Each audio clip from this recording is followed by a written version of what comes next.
India and Africa are bonded together by the people-to-people, civilizational and cultural contacts that go back many centuries. This unique alliance, transcending geographical barriers, achieved a new impetus with the Afro-Asian Conference in the Indonesian city of Bandung in 1955. Bandung established a new platform for partnership between the developing and the newly independent nations of Africa and India. India's first Prime Minister Pandit Jawaharlal Nehru symbolized the Bandung spirit by working tirelessly to forge a special relationship between India and Africa.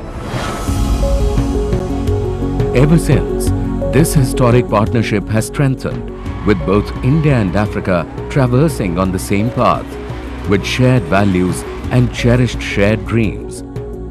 This unique bond has brought about social transformation and overall development.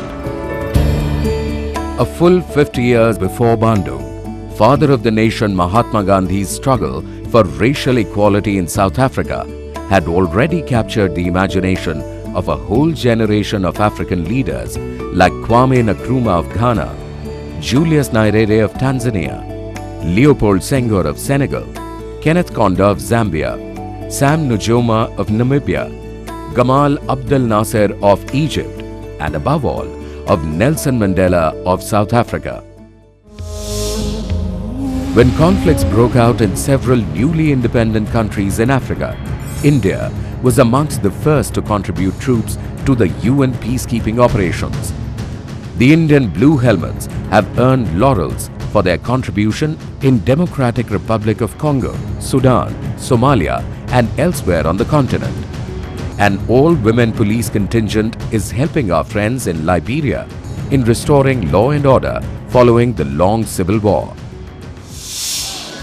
The Golden Jubilee of Bandung Conference was commemorated in April 2005, where the new Asia-Africa Strategic Partnership, aimed at boosting economic and political relations and facing the challenges of globalization, was signed by 106 countries from the two regions.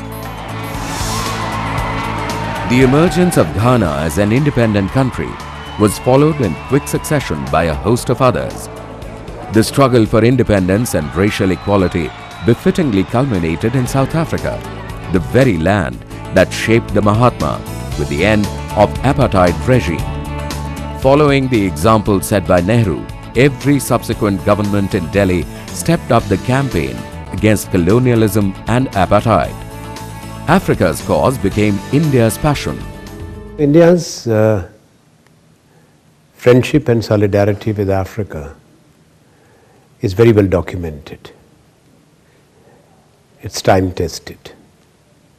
It's a relationship which is based on trust, mutual respect, and a spirit of friendship. It is different and distinct from Africa's engagement with any other country or India's engagement with any other continent. It cannot be compared with the engagement of others who may be now on a journey to look for Africa. For us, we have known each other for a long time. In the contemporary context, this relationship is important both economically and politically. Africa has its resources, and the richness of that is bound to usher in an era of development and prosperity for the people of Africa, in particular Sub-Saharan Africa. At the NAM Summit in 1986, the then Prime Minister Rajiv Gandhi launched the Africa Fund, an acronym for Action for Resisting Invasion, Colonialism and Apartheid. The India-Africa Forum Summit, held on April 8 and 9, 2008, started at the initiative of Prime Minister Manmohan Singh, was an attempt to deepen the engagement between India and the African continent. The first summit, held in New Delhi, focused on food security, agriculture, health security, pandemics, energy security and clean technologies. there is indeed a willingness to work together for finding solution to these challenges. I am happy to announce a duty-free tariff preference scheme for least developed countries on the occasion of this summit. We will enhance opportunities for African students to pursue higher studies in India. As an immediate measure, we propose to double our long-term scholarships for undergraduates, postgraduates, and higher courses, and increase the number of training slots under our technical assistance program from 1,100 to 1,600 every year. India unilaterally agreed to provide preferential market access for exports from all the 50 least developed countries, 34 of which are in Africa. It offered lines of credit amounting to $5.4 billion to undertake projects in different African countries. It doubled long-term scholarships for students and promised to usher in green revolution in Africa through holistic capacity building in agricultural production, storage and transportation. Right throughout, we have been a friend of the freedom of the African countries. We have been there as an ally, as a well-wisher, and even as a passionate advocate from before a majority of the countries in Africa were independent. So our history is one we're very proud of, that we have in a sense not just been right, if you like, on the important questions of Africa, but we have taken the stand early and not when it became safe or convenient to do so.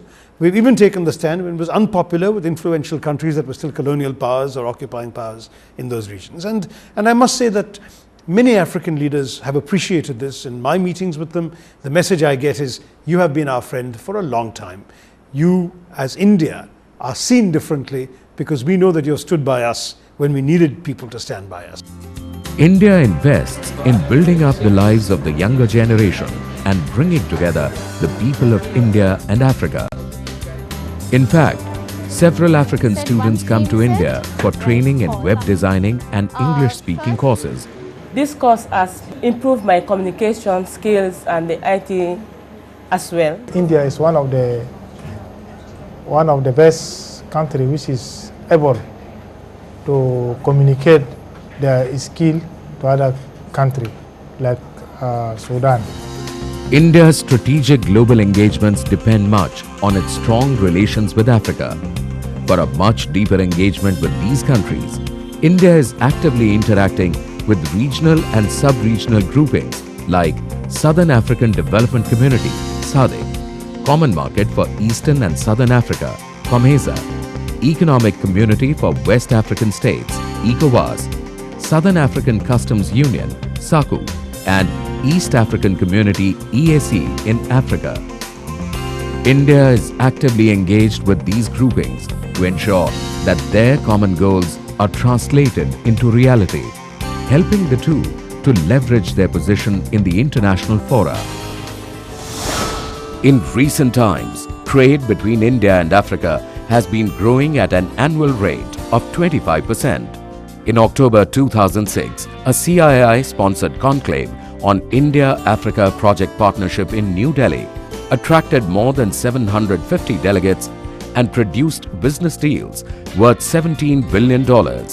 Subsequently, the CII followed it up in 2007 with a series of regional conclaves held in Uganda and Mozambique that drew representatives of the public and private sectors from a total of 42 African countries to meet with their counterparts from India. The India-Africa Project Partnership 2010 conclave held in New Delhi aimed at developing synergies and creating a new vision. As one of the world's fastest growing economies with a GDP that has crossed $1 trillion, India seeks to forge closer economic partnership with its friends in Africa. Technologies and practices developed in India in areas ranging from agriculture and small industries to banking and microfinance to IT and remote sensing can be uniquely suitable for African needs. Africa is very much like India. India, you see very high technology areas and you see very low technology areas, because we are a developing country. Africa is a developing continent.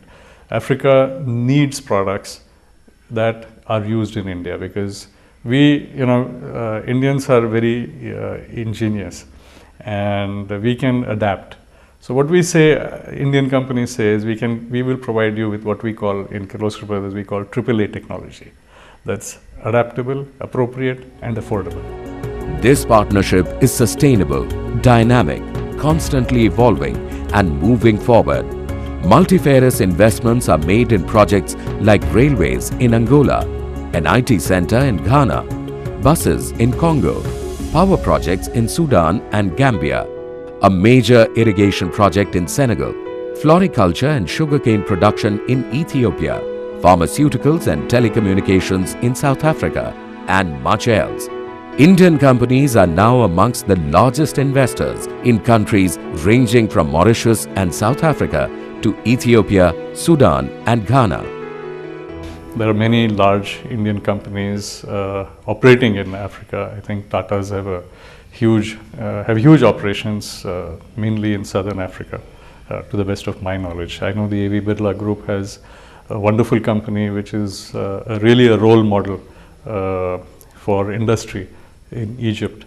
And so across Africa, you will see, in Ethiopia, you will see Indian companies who engage in rose farming. So, it's a diverse lot of people or companies from India that are currently operating in Africa. It is critical that we build business synergies of each of the African countries. So, West Africa with Nigeria as an anchor, Central Africa with Congo as an anchor, and East Africa with Kenya as an anchor, and Southern Africa with South Africa as the anchor. These are 4 anchors, along with great countries around each one, with whom we must have a deep business, cultural, intellectual, social, empowering relationship. Recently, Africa hosted 2 major summits.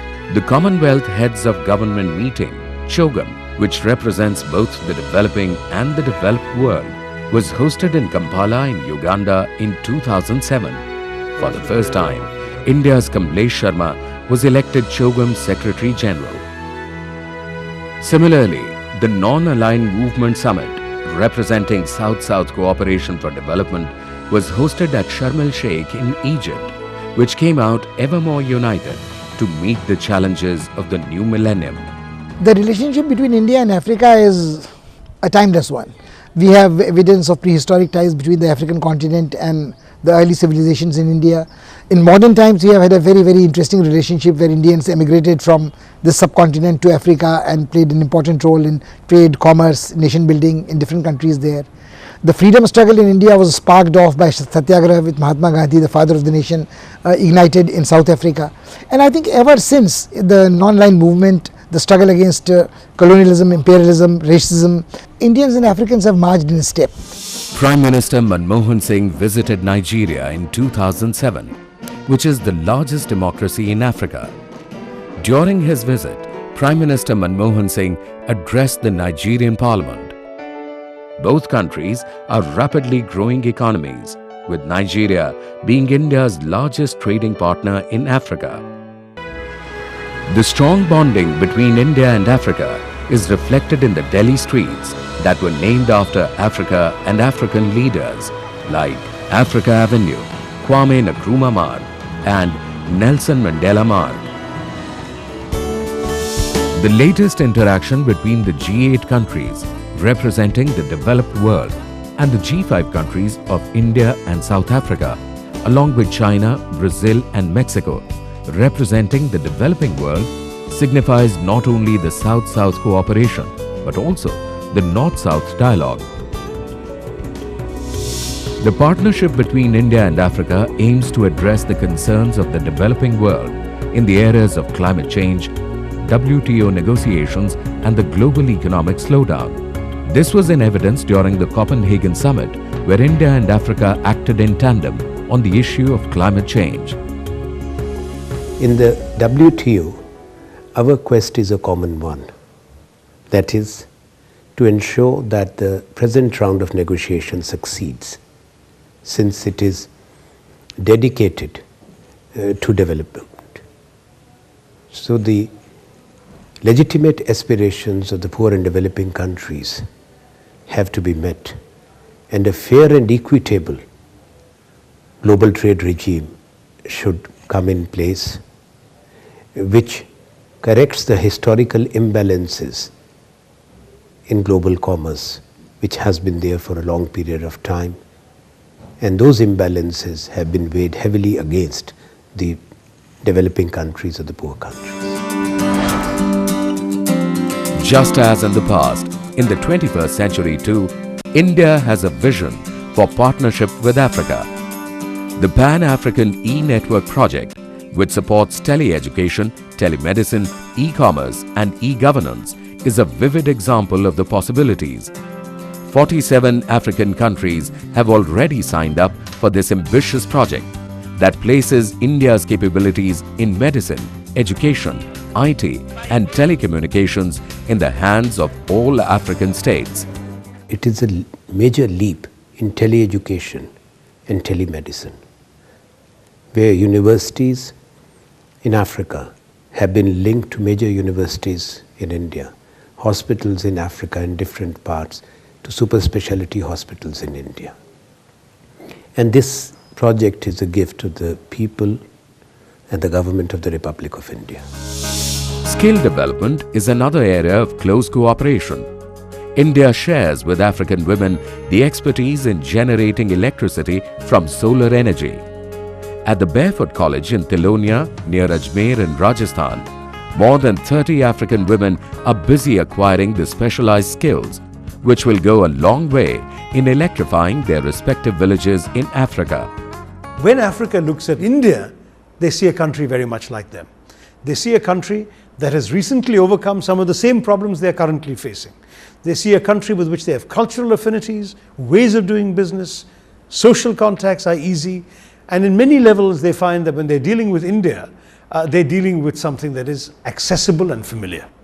And as a result, I find there is a certain warmth in their dealings with us, this cuts across the board, whether it's Francophone Africa, Anglophone Africa, West Africa, East Africa, Southern Africa. We're seeing this kind of attitude right across the sub-Saharan continent. And my own view is this is something that we should be very proud of. We don't go in as some sort of big, gigantic, remote governmental process. Our government actually serves in many ways as a front-loading vehicle for private sector. We encourage private sector partnerships. I go to an African country, I'm carrying a business delegation of 13 to 15 people with me. They then have contacts with their own counterparts in the African ministries. So what you're seeing in this process is a process of accessible give and take. Whether in the field of foreign services or politics, India and Africa work closely in mutual cooperation. Parliamentary delegations from African countries frequently visit India. Training is imparted to parliamentarians and parliamentary officials who learn from the Indian parliamentary experience, which they gainfully use in the discharge of their parliamentary work in their own countries. I was impressed with the 0 hours as well as the procedures concerning the electronic voting system in the Indian Parliament. And I think that Zambia and Africa as a whole has a lot to learn from India, which is actually the world's biggest democracy. In Seychelles, we follow the presidential form of government, whereby there's very strict separation of powers between the 3 branches of government, which is the executive, the legislative and the judiciary. And I hope perhaps adopt some of the practices that India follows. At the Foreign Service Institute, foreign diplomats are imparted training in Indian foreign policy and culture. Besides, the course includes modules on diplomacy, human rights, terrorism, international trade, climate change, strategic affairs and security issues, and developing negotiation skills. I enjoyed the part where we talked about India and Africa and how India sees herself in Africa, the Indian agenda in Africa that was really interesting as compared to other players in Africa like China, the Western countries. It was very interesting to hear something about different about India. I think one of the speakers that was yesterday or the day before yesterday, he said that India is not in Africa just to siphon the resources of Africa, but it's there to build the capacity of the African. And that was very important. I wish that one day I'll come back as a diplomat, because the two previous officers from Ghana who participated in this program are here as diplomats. Yeah, they're actually working here, the two. So I also, whether it's by design or by accident, I expect to be here sooner than later. At the end of the visit, they not only learn a lot about India, but also provide rare glimpses into the rich and varied culture of Africa that casts an enduring spell. The best thing I like about India is the culture. You still retain your culture. When you come to the office, people are in sari, you know, it looks so nice. Yeah. The culture is still there. It is still rich. Likewise, the ICCR organizes cultural shows of the African students, which help the youth to understand each other in a better way.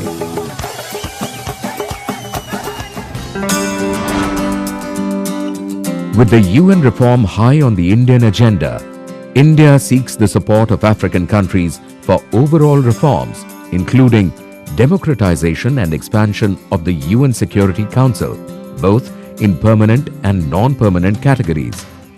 The support of African countries is crucial for India's bid for a permanent seat in the UN Security Council.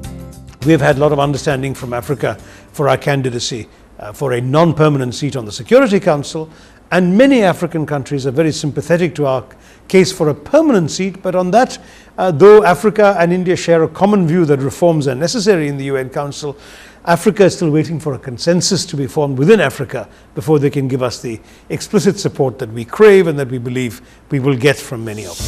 History, politics, economics, finance, technology, education and culture. The threads that bind Africa and India are endless. Propelled by a strong political will on both sides, the bonds are growing stronger. The relationship is acquiring new and fresh dimensions. The goal is common: to light up the lives of 2 billion people that inhabit our lands.